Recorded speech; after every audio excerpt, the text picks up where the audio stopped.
now that we've heard some stories from young professionals and their advice in the industry, we will move on to the next session with some information about how to build a career in the sports industry.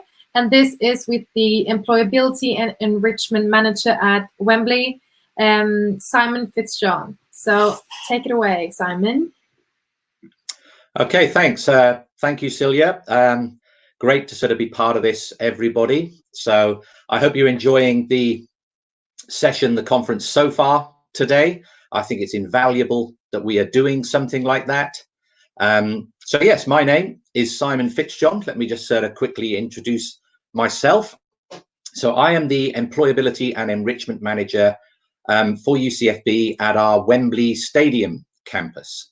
So my role at UCFB is basically to help students, male and female, move down that ladder towards or up the ladder even, towards their dream career in the sports industry. So you've heard a lot from the guests just then about how it's achievable, their advice on how they got there, what they should do, and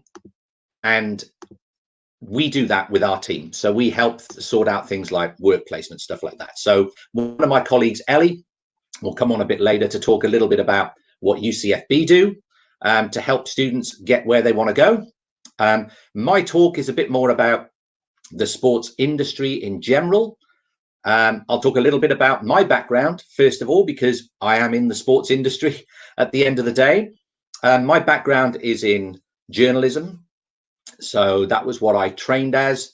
When I was young, I was absolutely obsessed with football.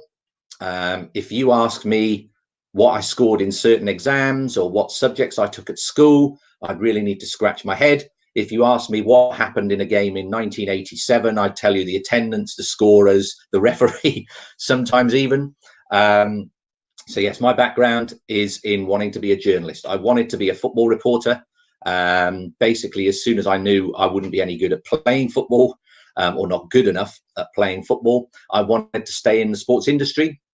So I trained to be a journalist. I did my journalism qualifications, worked at newspapers in London covering sport, and it's an absolutely unbelievable industry to be part of. You are literally there in the action. You are you witness history if you're a journalist. You get to meet people that are your heroes, and it's a phenomenal job. You know, traveling the country, sitting in press boxes, interviewing managers. It is a dream job, and as is working in the sports industry. I think if you tell people, you know, people will always ask you, what job do you do? What do you do? What do you do for a living?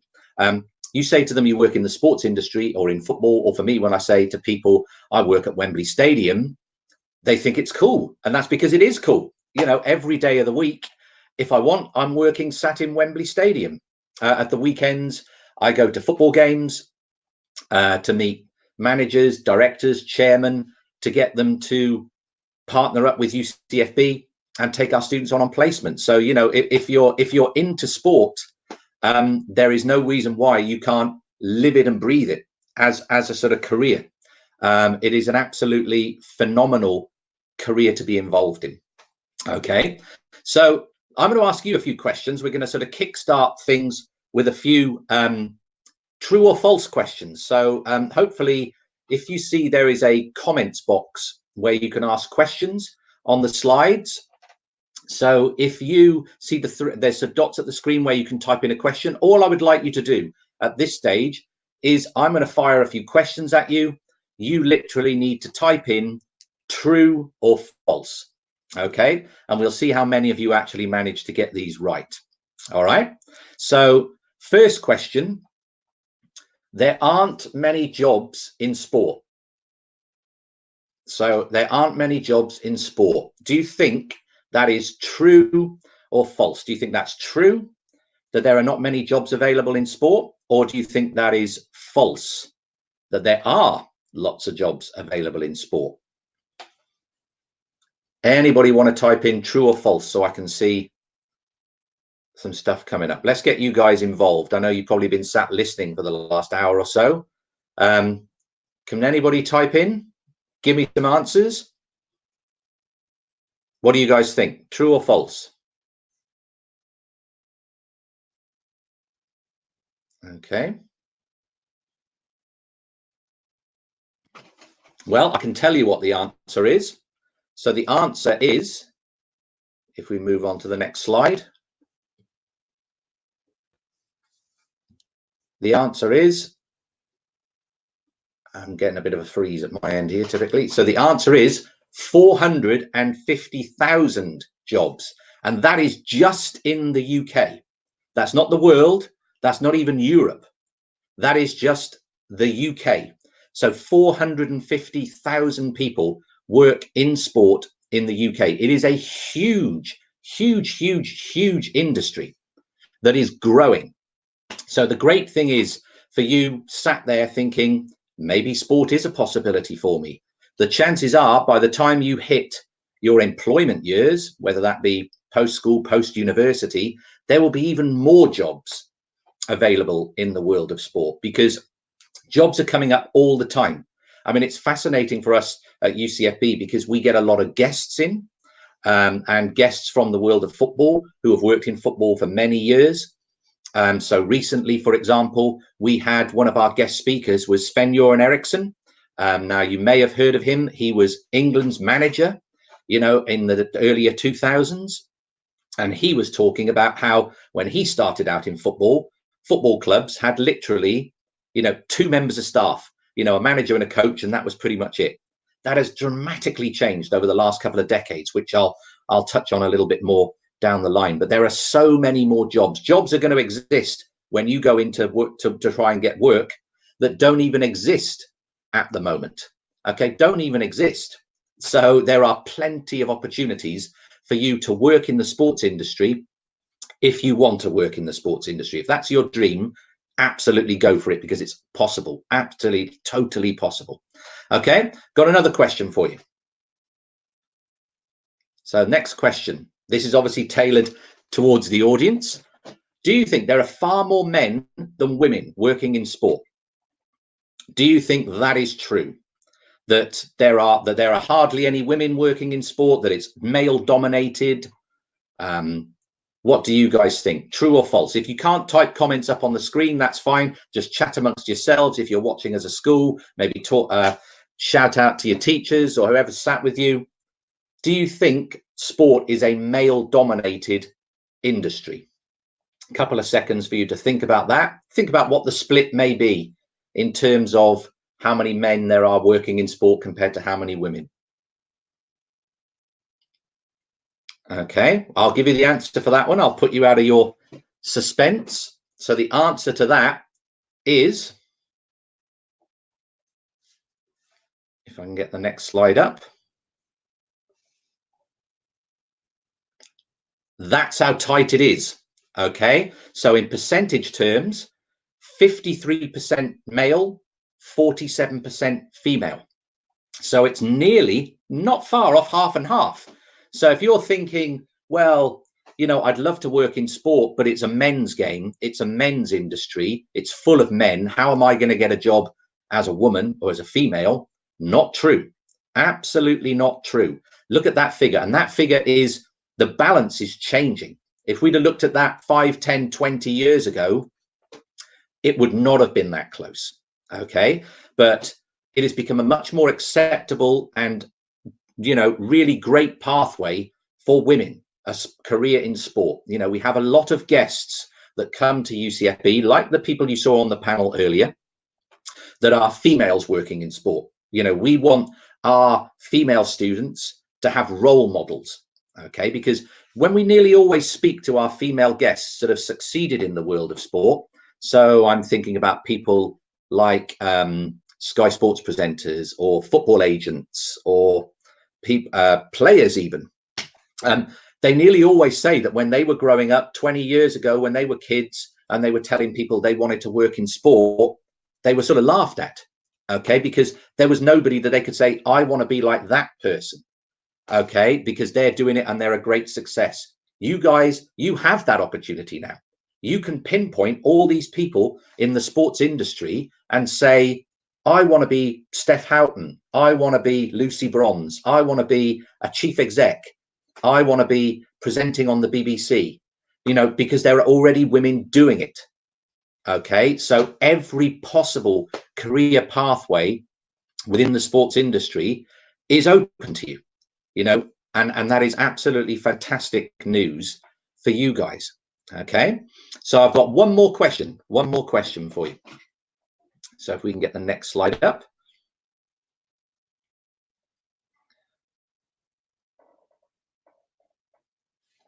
You have to love sport and be good at it in order to have a career in the industry. Do you think that's true? So do you have to be excellent at a sport, so a great football player to get a job in the industry? Do you have to even love sport? Do you have to know football or sport inside out, be an encyclopedia in order to have a career in the industry? What do you guys think to that? Do you think that's true or false? Do you think that's necessary? Do you think you have to be an expert in order to have a career in the sports industry? Have a quick talk amongst yourselves. True or false? You might be able to guess by the fact that we've put it up as a sort of slide. Okay, the answer to that one is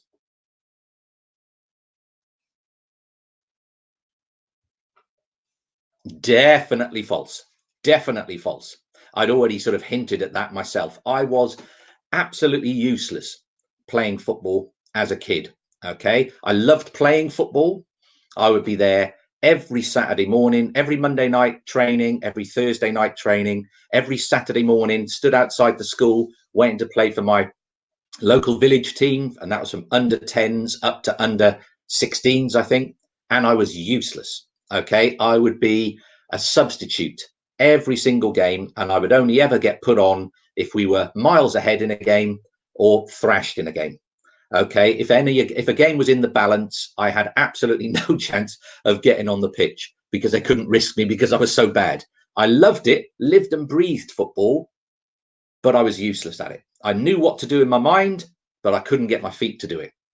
So that was what I always thought. Well, I'm never going to be that good at sport. I'm not that athletic, but I can still be involved in sport. I'm still working in sport. I work at Wembley Stadium. I'm meeting high profile people. I'm loving my career in sport, but I'm no good at sport. Okay. And you don't have to be an encyclopedia to be successful at something and successful in the sports industry. We have many people that work for us at UCFB that are absolutely stupendous, excellent at their jobs, do exactly what you would want them to do. And they don't like football. They're not really interested in it. Okay, so you don't have to be an absolute nut about sport or football to work in that industry. Okay, you know, many people, you know, probably family members, you know, they work in jobs that they're not particularly passionate about. It's just a good job that pays well and it offers them security. And that's the same with the sports industry. If you're passionate and mad about football and sport, obviously you're going to get more out of that job, but it does not have to be the be all and end all. Okay, right. So we've asked the questions. Let's get on to some more slides. So here's a picture. This is Mercedes-Benz Stadium in Atlanta, one of UCFB's partners, which is phenomenal. So we work with Atlanta United, or the stadium. Our students get to go there again, which Ellie may talk about a bit later on. But just take a look at this photo. So this is an MLS game, a game in the American League. Atlanta were champions at sort of one stage. So looking at a live game, okay, just again, you may have gone to stadiums to watch a game, but have you sat down and thought how many people are involved in this happening, this event happening? How many people are actually working at that game? How many jobs are available just on one match day? Okay, so I'll give you a couple of seconds to think about potential jobs you may think that exist on a match day at a club, at a stadium, and we'll bring them up. And you may be surprised how many there are. Okay. Right, so let's get that next slide up and we'll go through the job roles. Look at these, and this is by no means an exhaustive list. There are more than this, but this is just to give you an example of just on one single match day at one stadium, how many people are working there, how many people. Okay, so there'll be an event director, so somebody that literally makes sure the match happens. Okay, performance directors, players involved, the players, so management, coaches, physios, doctors. There'll be media there. Okay, so radio, television, written journalism. There'll be cameramen, TV operators. There'll be a TV studio at the stadium. There'll be social media people. Okay, there'll be lawyers. There'll be agents. There'll be family liaison officers who basically look after the families of the players and make sure they're in their executive boxes and they're looked after for the day. There'll be ticket sales, hospitality, sponsorship. You know, there'll be all sorts of jobs. And people really don't think that much about it. You know, when you go to a game, you're just thinking the players and the managers. You're not thinking about all these people behind the scenes. There'll be scouts there that'll just be watching players for other clubs. And so it's absolutely huge. You think of those 450,000 jobs, absolutely huge. And all these roles, every club will have one of these roles. They will have a stadium director, an equipment manager, somebody running their social media, somebody in the ticket office, you know. So this is just really to open your eyes to the amount of jobs that there are in the sports industry. Okay, so if we can move on to the next slide. If you need any more information on how big the sports industry is, and it's a global one, remember, you know, not all of our students, not all of our people, you sat there, probably don't all want to work in the UK. You might fancy, well, actually, I want to work in Spanish football, or I fancy going to America and working in the MLS, or whatever, you know, whatever your favorite sport is. Maybe cricket in India, the IPL, could be Aussie rules football in Australia. You know, it doesn't matter. The global sports market is enormous. Okay, and you know, just in the last year, it generated up to 540 billion pounds. 540 billion pounds. It is an enormous, huge industry across the world. You can go to anywhere in the world and talk about sport, and they'll know. They will talk. You can talk football. You know, it doesn't matter where you are, you will see sports pitches. No matter where in the planet you go, you will see sports pitches. Okay, football pitches or baseball diamonds or athletics tracks, whatever it may be. Sport is absolutely huge. You know, it's a global business, from schools and preschools right up to the professional game. Absolutely huge. Okay, so, and in the UK, it is massive. Okay, the UK is one of the biggest sports loving nations on the planet. Okay, on the planet. Okay, and there's proof for you. So in the last year, 2019, 75.1 million tickets were sold for sports events in the UK, professional sports events. Now, in case you didn't know, the population of the UK is about 65 million people. So if you look at that on an average, you could hypothetically say every single person in the UK went to a sporting event in 2019. Now, I know that's not the case because people will be buying multiple tickets to games. But think of that. There's more tickets sold to sporting events in the UK than there are people that live in the UK. That tells you how big, how much passion there is for sport in the UK. You sat there, you probably are sports fans yourself. You may have a favorite football team that you go and watch. Your parents will, your grandparents will, your siblings will. Okay, it's ingrained in you. You know, it's ingrained in you. I'm a Cardiff City supporter, and I worked out this week that literally next month is 40 years that I've been a Cardiff supporter, and I dug out a picture of me, age 7, with my scarf on, being taken to my first game by my dad because he was a fan. He took me. Then my brothers went. You know, now my daughter. You know, etc. And it is huge. It is absolutely huge. Sport is a fundamental way of life in the UK. And so if you say the sports industry is something I want to work in, you are encouraged to do that because it is so important to so many people in this country. Okay. And it's great if you work in it. It's a fantastic industry to work in. Okay. So next slide. And it's especially great if you're a woman coming into the industry. So if you're female and thinking of going into the sports industry, this is the best time you could have ever tried to do this, because female sport is taking off. You know, you will have already seen this. You will have already seen the coverage that women's sport is getting on television, on Sky, in the media, in newspapers, you know, and it's about time that this has happened. Okay. But it is an absolutely phenomenal time for you guys to be thinking about a career in the sports industry, because it is becoming very, very viable now for women.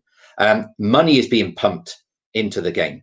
Okay, so from this year on, you can see there 50% more funding for women's football from the sort of government. Okay, and this is grassroots level. So this is to get people interested in football, okay, and sport. But yeah, funding for sort of women's football.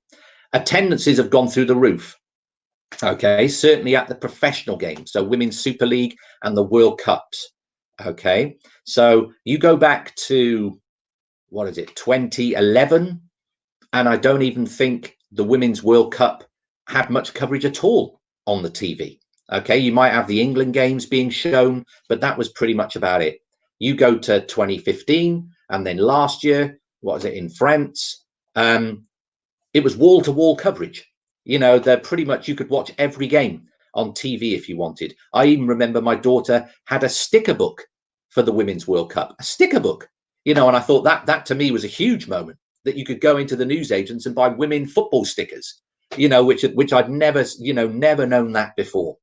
And that has passed on to the British game. So obviously the Women's Super League on BT Sport, the Women's Super League show on the BBC, audiences have gone through, you know, really, really risen big time for that, because many more people are interested in women's football now. And it's not just women, you know, it's men getting interested in the game. So I've taken my daughter, who is 8, in the past to see Chelsea playing in the Women's Super League, because it's a lot more friendly an environment than maybe going to watch a men's game. The players are a lot more, interact with the fans a lot more. It's a lot more family friendly. I also took my daughter to the Women's FA Cup final. Not this year's because you couldn't, but last year's I did, which was Man City against West Ham.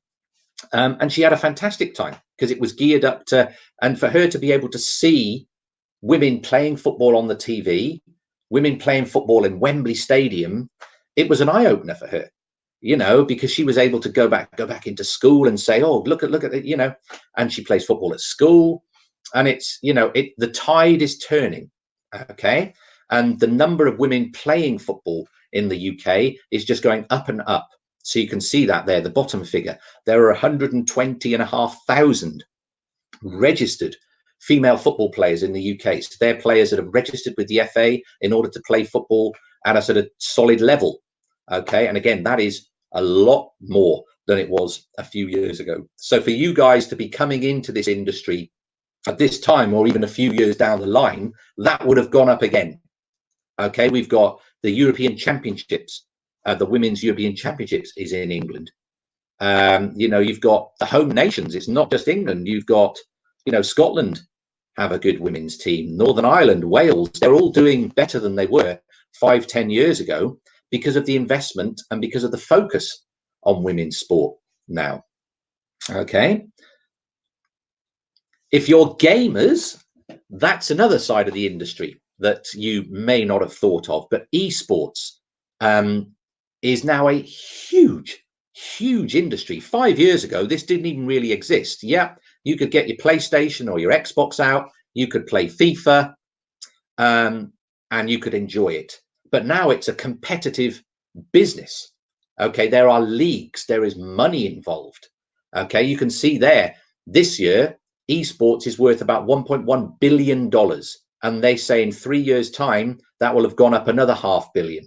Okay, some of our graduates have even gone into work in esports as commentators for FIFA. That's one of our students on the slide. He targeted esports as a commentator and now works for FIFA, traveling around the world commentating on esports events. So if you're not sure what esports is, I'm presuming you do, but esports is competitive gaming. So this will be people playing FIFA, playing Fortnite, Call of Duty against people, against professional gamers. So that's what they do for a living. They play computer games against others. When there's sponsorship, they're big events, there's money for the winners of these events.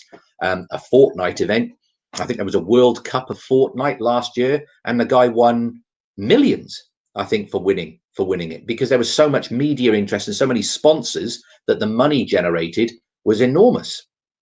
And football clubs have jumped on this. You know, there is a Premier League for esports. So every Premier League team has an esports player that represents them. And I think it was Liverpool. I think I'm trying to remember who won the most recent Premier League of esports, but Liverpool literally have one person who is their esports player. And whenever there is a Premier League tournament, he goes in his Liverpool kit and plays for Liverpool.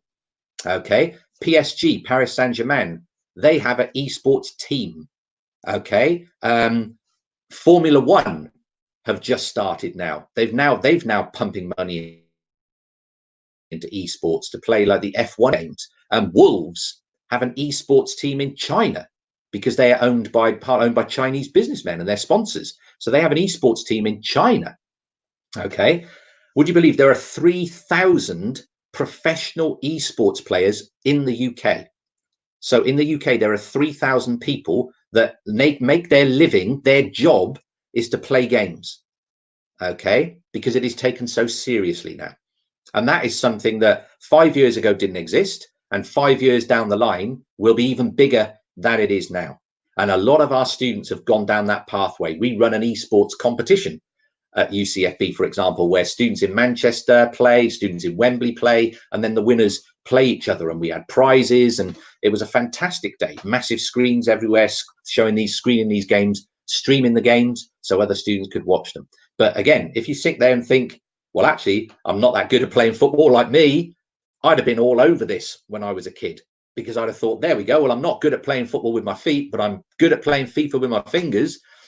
And that's a possible career path, you know, so something else to think about. Okay. Yeah, next slide. So the female sport focus. So as I say, this is right from grassroots. So Wildcat centres, you may have heard of them.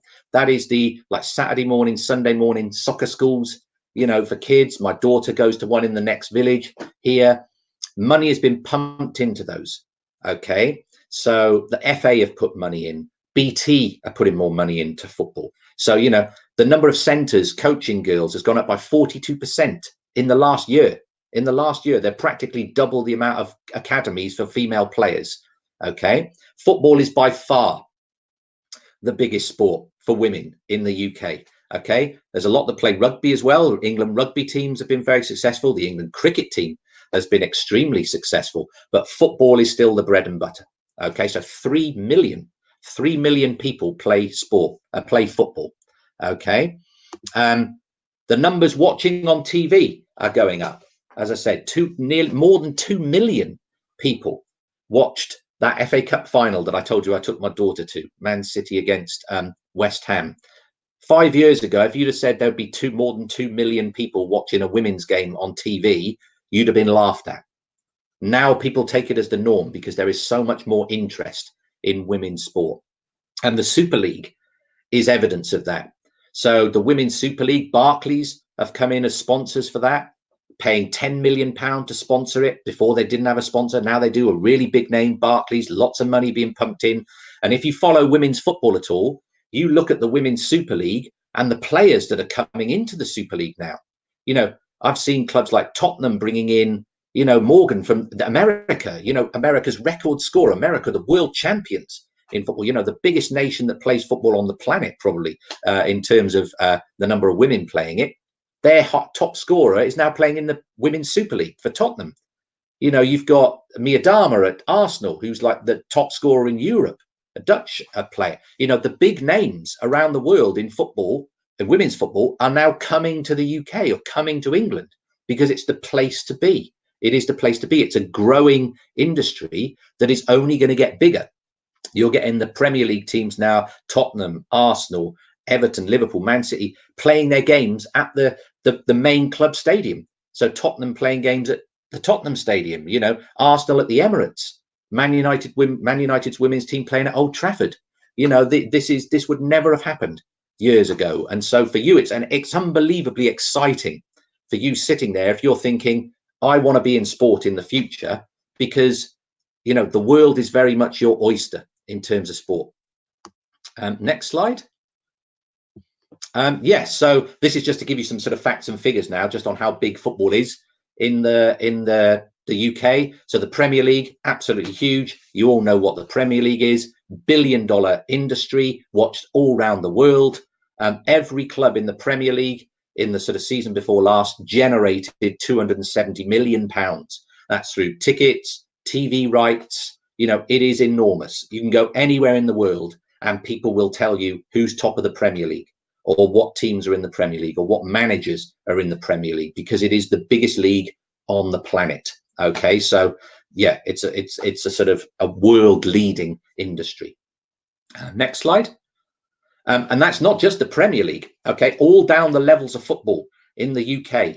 Okay, so the Championship is bigger than the top division in many countries. You know, we were talking about this. There was a webinar for our students yesterday, and the Championship makes more money than leagues in Portugal, you know, Holland, you know, the top divisions, because there is so much interest. So many people go to the games, the attendances, the revenue, the Sky TV money, you know. So for the playoff final, when the teams from the Championship play to get into the Premier League, that is the richest game in the world, without a shadow of a doubt, because whoever wins that Championship playoff final goes into the Premier League, and then the money rolls in. So the winner, they've estimated the winner of the Championship playoff final has earned their club £170 million, because that is how much you will get just for getting into the Premier League through Sky TV money, sponsorship, etc. So imagine playing in that Championship final at Wembley.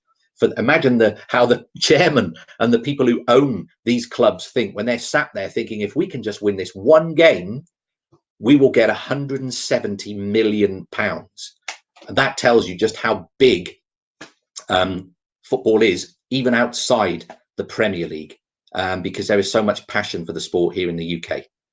Next slide. Okay, so Europe-wide, okay, 1.7 million people work in sport. That's the whole of Europe. Now think what I said earlier. Do you remember how many I said earlier work in the UK? 450,000 people.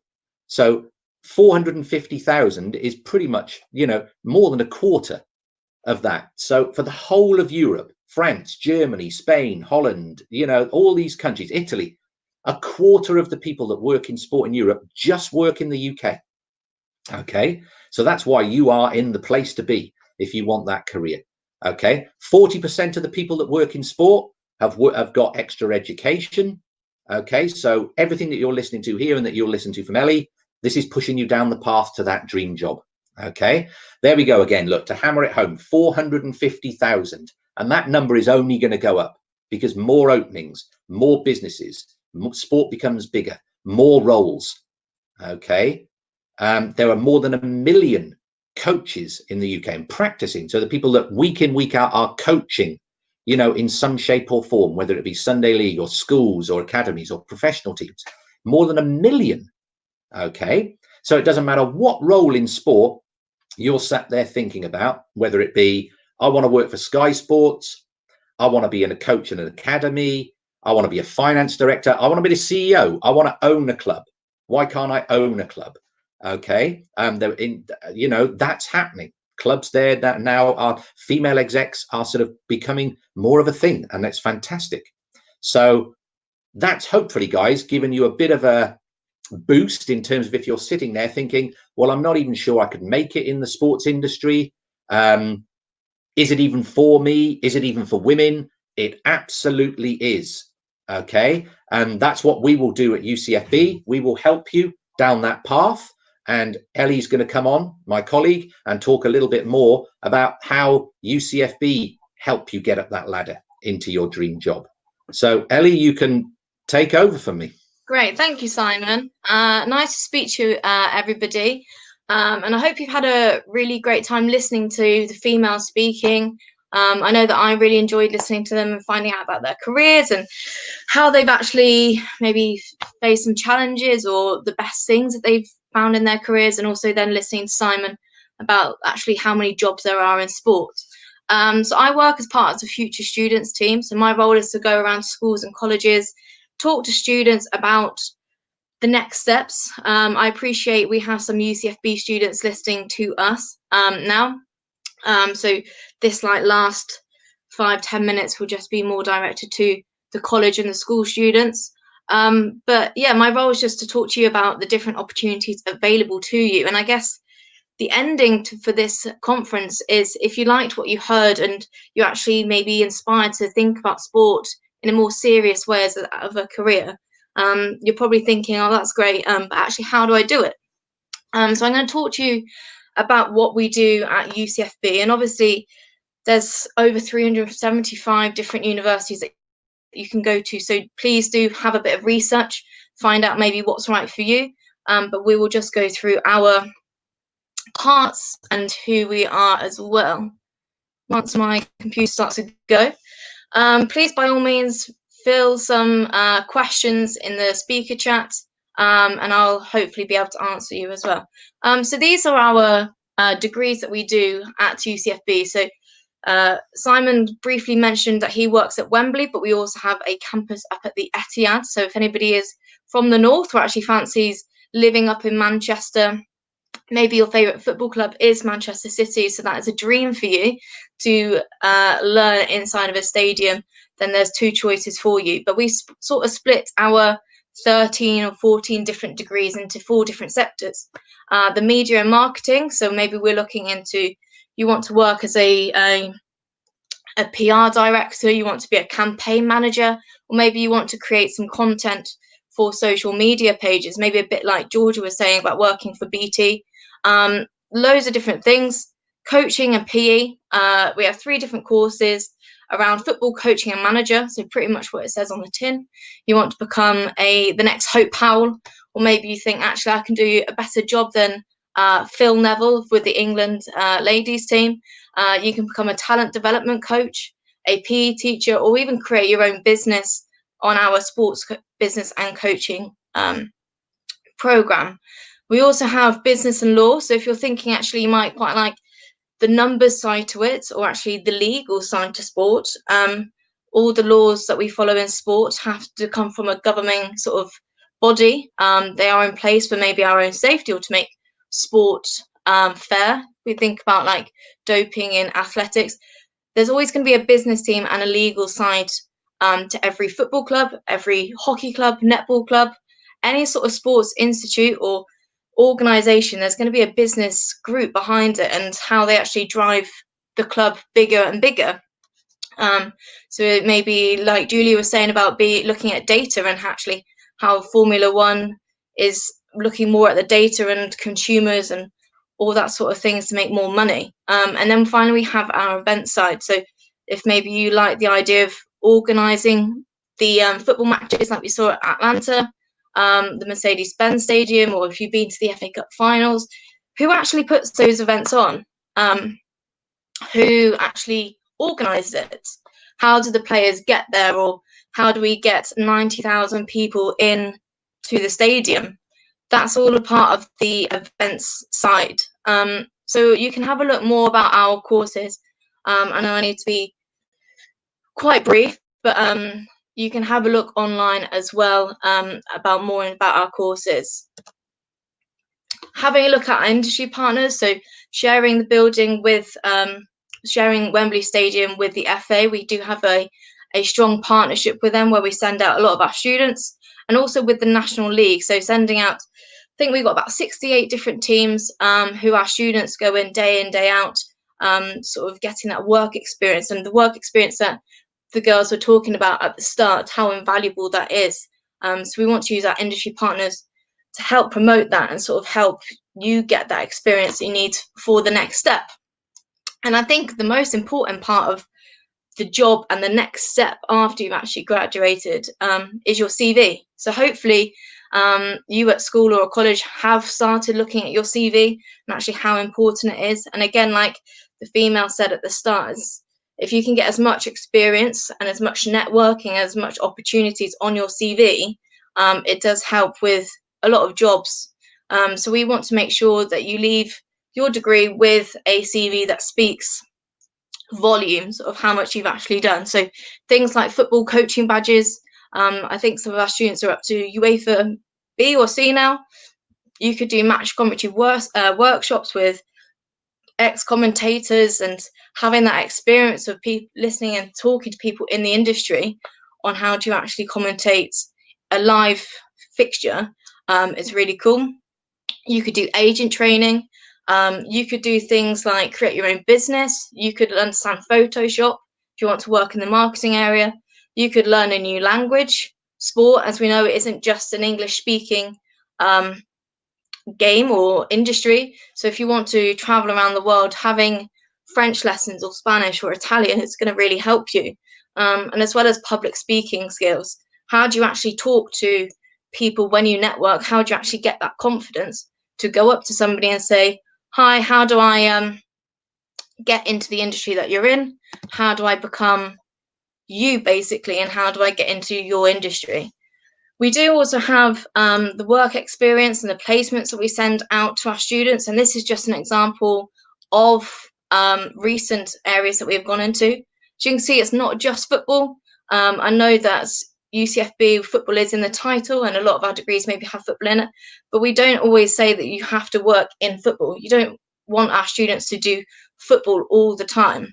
We want you to have a variety of different opportunities, different experiences, maybe going to Wimbledon, looking at hospitality and how to sell tickets. Maybe you want to work in cricket. Any type of sport that you sort of want to work in, all the careers that Simon talked about, they are in every other sport, not just football. So again, if you have an aspiration to maybe work within GB triathlon, maybe that's your sport. The jobs that we spoke about, the media, the marketing, XYZ, they're also going to be in that industry, and we will help you get those placements. Whatever sport you want to work in, we can sort of help you get there. For you, for the girls who are actually thinking about wanting to play football at UCFB or when you go to uni, I played sport when I was at uni. It's a really great experience. We do have a women's academy dedicated at Wembley Stadium. So it's an opportunity for you to play at high level. They play at level 1A within the Bucks and University system, which is equivalent to maybe the championship. So you're just below the Premiership. So a really, really high level, training twice a week at our Hive Stadium, which is about 10 minutes on the tube away, where also London Bees and Tottenham Ladies play.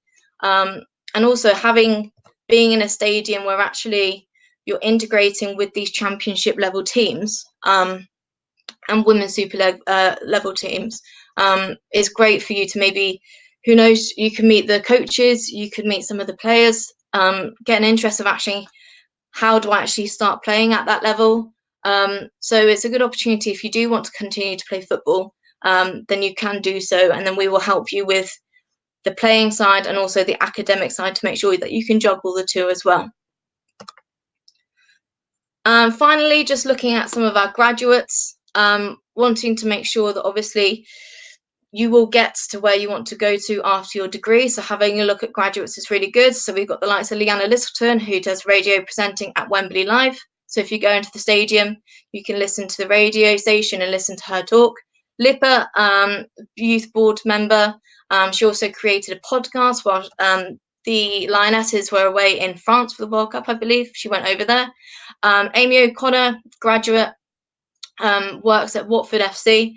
So again, just like looking at the females who have actually come out of UCFB and are working in the industry that actually we really want to get into, and hopefully you do too. I appreciate that's quite a whirlwind rush through about UCFB. but we actually do have an open day today, virtual, obviously. So if anybody is interested in actually finding out a bit more about the courses that we have at UCFB, the opportunities that I and Simon have talked about, then please do contact our events team. It starts about 2:30, so coming in a bit late, but then we also have one at 6 p.m. So email events@ucfb.com. We'll write that in the chat on the side as well. So if you do want to find out any more, then please do. But I'm going to pass back over to Celia, if she's there. There we go. And again, just from me, thank you everyone for attending. The college students, the school students and teachers, and also the UCFB students as well. I've always a really big advocate of females in sport, and hopefully when we go to conferences like this, then there will actually be more of us in the industry getting into those high power roles. But I'll pass you back over to Celia. So thank you very much from me. Great.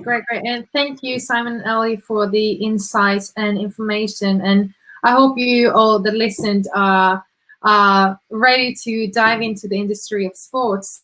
And the open day that Ellie mentioned, I went to one myself, and that really sold me, and they answered all my questions. So I really encourage you, even if you don't know yet if this is something for you, just show up and ask questions and see how it is. So yeah, really great opportunity to see what UCFB is about.